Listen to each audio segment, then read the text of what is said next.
So we'll shift now to the first part of our program, which features three scholars and colleagues in the School of Humanities and Communication Arts at Western Sydney University. I won't read out their bios. You have all of that information in the PDF and material that you may have received, hopefully, about this, nor will I read their titles. I'll just simply note that the following speakers, Roger Dawkins, Navin Doloswala, and Rachel Hendery, will give 5-minute presentations, and then we'll have 15 minutes of discussion, and then we'll move on to parts 2 and 3 of the program today in a similar structure. So thank you very much. Roger, it's all yours. Thank you. Thanks for having me, everyone. Please let me know if you can't hear me or if I start to drop out. I'm sitting on a beanbag in my daughter's room, so my back feels like it's starting to seize up. So if you see me grimacing, it's because of the beanbag and nothing else. Let me share my screen. So I'm Roger from Western Sydney Uni. Thanks for having me. This presentation is quick and kind of hypothetical. Thank you. I'm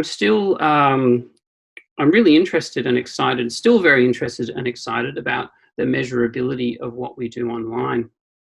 And I think marketing has a lot to offer academic research, seriously. And today I want to talk about measurability in terms of digital methods research, because researchers can't go out in the field so much these days, but really because this kind of research is so rich in potential. More specifically, I'm talking about measurability in terms of tracking and analysing online activity. Ultimately, I'm talking about the meaning we can interpret that is underlying people's online activity. Here's an example that I'm pretty sure most of you will have seen. It's the Google Studies research recently published by the ABC about COVID-19. So what they did was they compared the most searched keywords in a country with trending searches. For example, in Italy, while one of the most searched keywords was coronavirus, a trending topic at the time was the film Murder on the Orient Express. So what are these trending topics saying about how Italians are feeling at this particular moment in time? Of course, it's not 100% accurate, but it's still food for thought. So my point here is that this isn't such a new way of researching. For example, Vice told us in 2014 that the most searched for keywords by Victorians at the time were heroin, pancakes, souvlaki, kidnapping, and vomit. And in research published in Nature in 2009, researchers explain how search engine query data about flu-like symptoms can help predict influenza outbreaks and allow for early detection.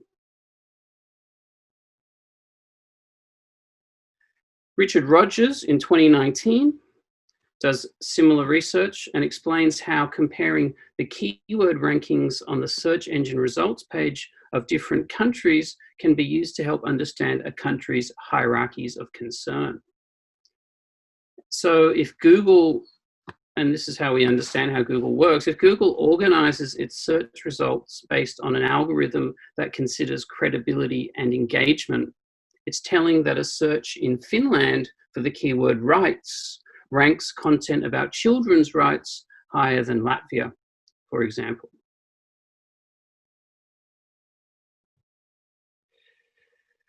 Now, all of this doesn't have to be on such a massive scale. I'm particularly interested, for example, in how we can use email tracking to deduce certain things about people on an email list. In other words, a sample, a target audience, or a demographic.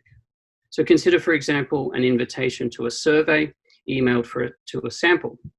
If the email open rate is low, this tells us something about the sample's sentiment about the topic of the study, or even the time of day the email was received, or the wording of the subject line. Wording, of course, is a key factor in how audiences engage. For example, organizations like BuzzFeed A/B test thousands of headings and subject lines.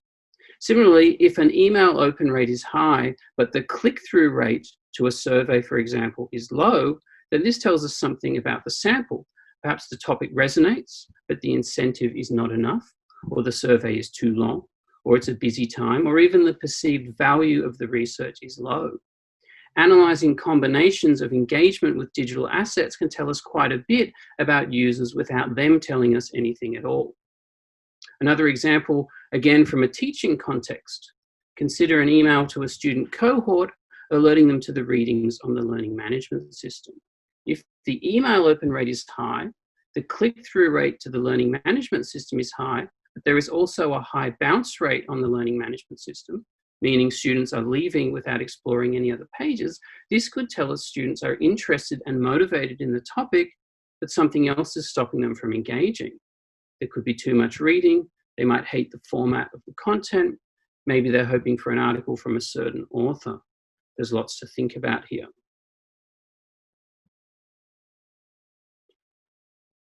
I think that there are many applications potential for this kind of research. And I know it's not necessarily new, but I wonder if there are unexplored potentials.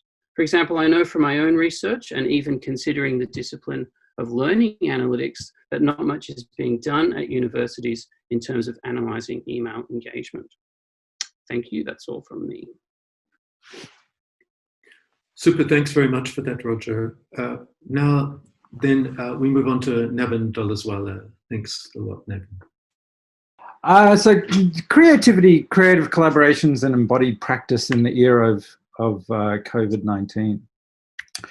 So one of the things, so as I walk the desolate streets of my neighborhood, avoiding proximity with the other ghosts lurking around, I hear the tinkling sounds of people trying out new chord progressions, striking drums and squeaking out phrases.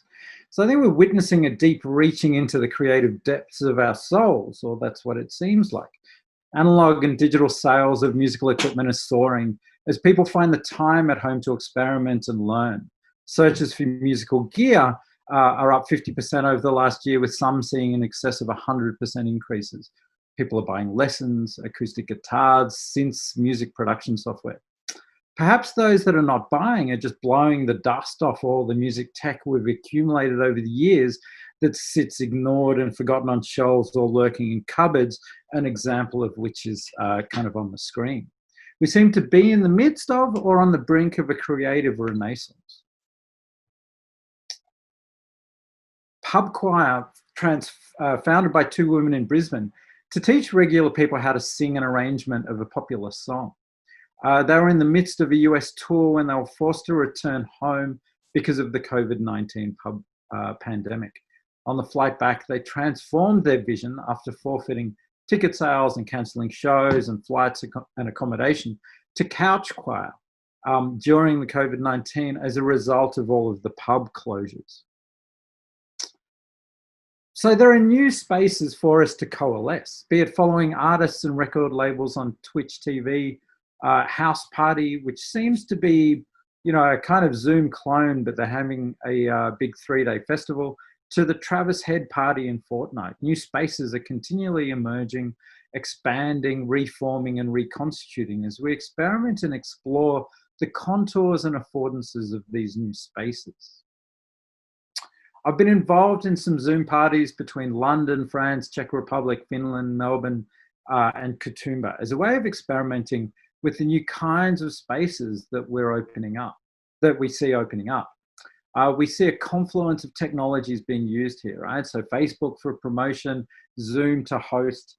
Of course, the time zone differences mean that the late Saturday night party in Europe is one that we're connected to on Sunday morning. So alongside weary European partygoers, we also had my kids jumping around this kind of shared office. I guess what I'm really interested in within the context of COVID-19 is driven through my engagement in communal embodied creative practice, right? So while it's really an individual pursuit, it's also very communal as well. And it's this part that perhaps the COVID-19 pandemic is giving us an opportunity to experiment with. So I'm in the process of looking at and experimenting with how this can potentially work through Zoom as a way of connecting not only as a community, but also as a way of sharing and conversing with and through creative practice. It gives us the ability to have a degree of proximity or intimacy over distance, which previously was a very communal practice, strongly defined by geographic proximity. Maybe, you know, the COVID-19 pandemic is giving us a way and an opportunity to reframe how we engage with social media also. I had a selfie of elegant me on the town with Peter Gilmore snowing in the background seems far more worthy of Snapchatting or Facebooking than me in elasticized top pants with my bowl of ice cream on the couch. But as we gradually begin to move back into public, who knows really, maybe we'll just get more pictures and images of food once again. I guess when I'm thinking about the approaches to analysis, you know, and these are really more questions and provocations, is how then we measure and study and research these engagements and interactions. So part of this might be the possibilities of interrogating some of the Zoom metadata, of interrogating the Zoom embedded chat logs. Do we use some kind of voice-to-text synthesis, perhaps using tools like Mozilla's Project Deep Search to do that? However, there are a number of ethical issues and other issues that we need to consider and explore also. Issues around consent, issues around recording, very different to a kind of staff meeting, and changing the interaction because of recording and monitoring. In any case, in this kind of the practices that I'm kind of interested in, the interaction is not necessarily verbal or text-based. And I guess this is where we come to the dread, right? This kind of dread, not this dread. The dread part of Zoom, for me, really comes more from meetings than interviews or even running online Zoom classes. So some background, I've been involved in developing and running online Zoom classes for the last 4 years. I ran these myself when I first developed them and found them so exhausting, fatiguing, and completely depleting. I moved back into them at the beginning of this semester as I was keen to breathe new life into them. And as the world seemed to change itself via pandemic, this became the norm. However, I saw a significant shift in my fatigue. They didn't seem so exhausting anymore. I think it's because when I first started, I was in full edutainment performance mode, quite different somehow to a face-to-face class. Now, generally, however, there are some exceptions, I actively engage in both the embedded tools within Zoom, the chats and the breakout rooms, and external technologies like Views, and Facebook and Google Docs. Anything really to break away from the passivity of listening and the fear of being called on when you've just tuned out a bit, right? When someone says, so Navin, what do you think? It's not so many of us that just say, actually, I was thinking about butterflies. So perhaps when we are then looking at how to structure interviews or focus groups through Zoom, we need to engage with ways of confronting, banishing maybe a bit strong, some of that dread that goes along with Zoom. And that's me. Thank you very much for listening. Our next speaker is Rachel Hendery, and she is also a member of the Digital Humanities Research Group at Western Sydney. Can I check that you can see my slides? Yes? Yep. Right, okay. So I'd like to start by acknowledging that I'm on the land of the Darug people, and it always has been, always will be their land, and acknowledge their elders past, present, and emerging. I guess with 5 minutes today, there's only a little bit I can do. So what I really want to aim for is, first of all, to remind you all how much material there already is in archives, which might make you feel a little bit better about your inability right now to go out and collect new material. And secondly, maybe to open the eyes of some of you to digital possibilities for using this material beyond the obvious process where a human just looks things up and then manually uses the items to write a paper or something like that. If any of this sparks your interest, I'm really happy to engage with you on email or on another Zoom meeting, or eventually in person to walk you through some of this stuff in more detail. So as a linguist myself, one of the things that we often do is fieldwork. We go out into a community and talk with them and spend time with them, often over years, and then work on analysing that material.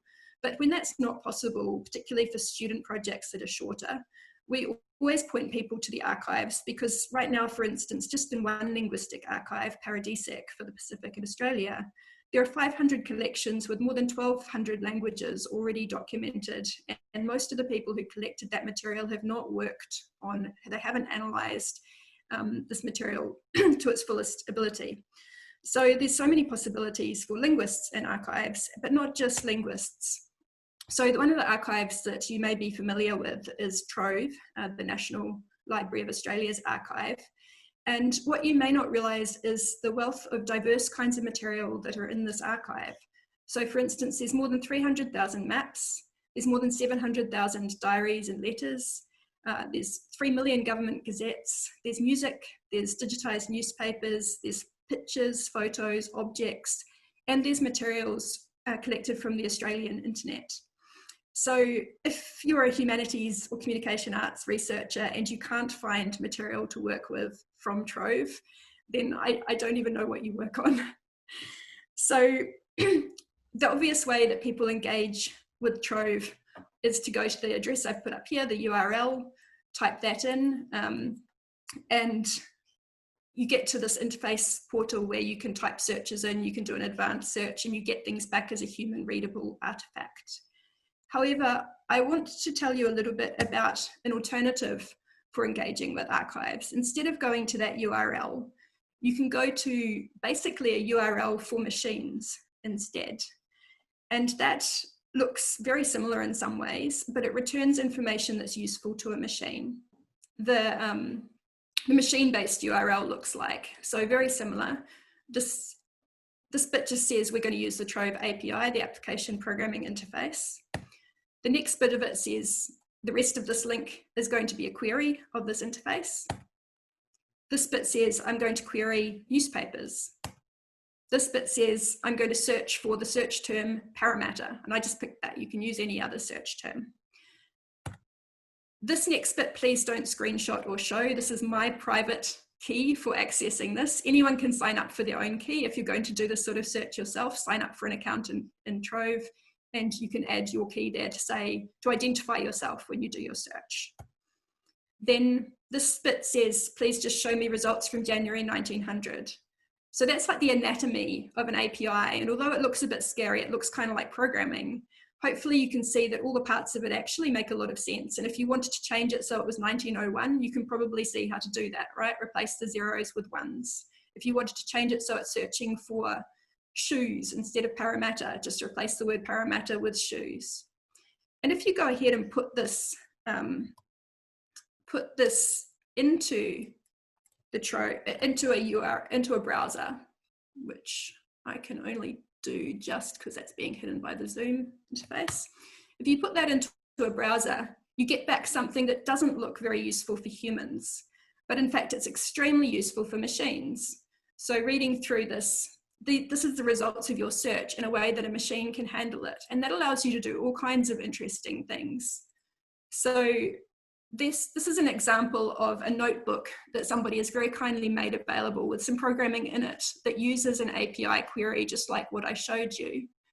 And what it does is it ends up looking through the Te Papa, the New Zealand National Museum's collection, looking for things that are relating to Chinese. So you can see their query is Chinese. And then looking at the results in terms of the time period, the photos relating to them, what kind of topic the photos relate to, and all of this, you could go into here and make changes to any of these cells. In these notebooks, they explain to you what's going on in each of the bits of programming.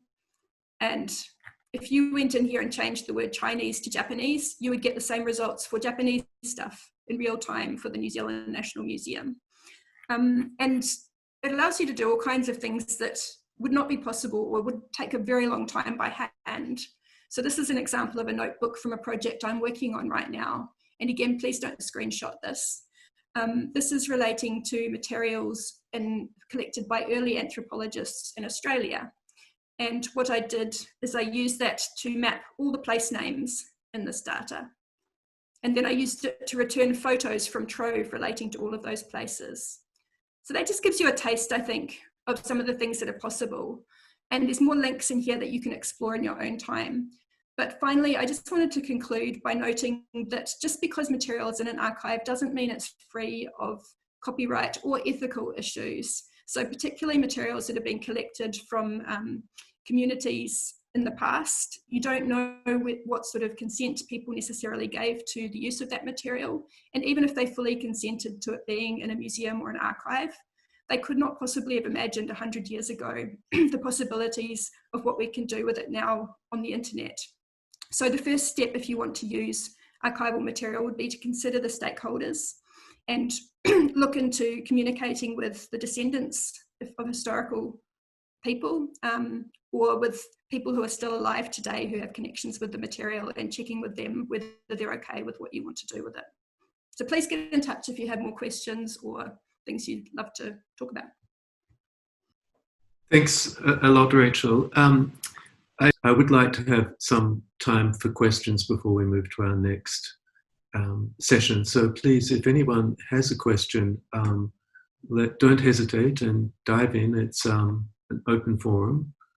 I mean, I certainly had one for all of you, but initially, Rachel, I was wondering then, you know, if there were new types of questions emerging from the type of study of online archives that you're doing. Yeah, look, I think the major new type of question you can ask is about connections between different kinds of material. So it's very easy, like what I just did in that notebook, to grab place names from one archive and then search for materials relating to those place names in a completely different archive. You can take photos from one collection, look at the topics on those, look at those topics in a totally different collection and see how those topics were then photographed at a later period or in a different place. So being able to ask those sorts of questions about, I guess, the way topics or materials are distributed through time and space is something that was much harder to do previously. And Navin, I really loved the way you had this account of these new forms of sociality and communality emerging in the midst of the kind of fatigue horrors of something like Zoom. But I wondered if the type of technical data that you referred to there gave you also a different kind of route into analysing these socialities. Yeah, I think, you know, I guess at one level, what I'm interested in exploring is the kind of strength of the connections and the way then that the media form influences those. So I think, you know, like at one level, yes, it'll give me some different ideas maybe about the kind of fleetingness of those connections, or something, you know, something in addition to more, you know, possibly deeper and more rich approaches. Yeah, so I think it can kind of spur us into potentially some different understandings there. I mean, I'm not entirely sure how much, how much value those necessarily have, but I think it gives us an additional layer of potential understanding, particularly when we're kind of thinking about the dispersed nature of that community of practitioners. You know, that generally it kind of comes together around events and festivals, and I guess this opens that up to allow people to kind of engage in that form of practice and that kind of connection in quite different ways. Yeah, I mean, one of the things you also referred to was the way it produces kind of new protocols of engagement, and the huge kind of complications that presents as well at institutional levels around, for instance, the design of ethics in these type of circumstances. We've got nowhere near, at least to my knowledge, talking about that in any kind of discursive institutional sense. Yeah, and I think it becomes very difficult to, you know, in terms of the people that are evaluating like ethics applications and things, to, you know, in a sense, have some kind of insight about about those complications, I think it'll be a really tricky space to negotiate. And look, are there any other questions? Because it'd be great to have one more before we move on.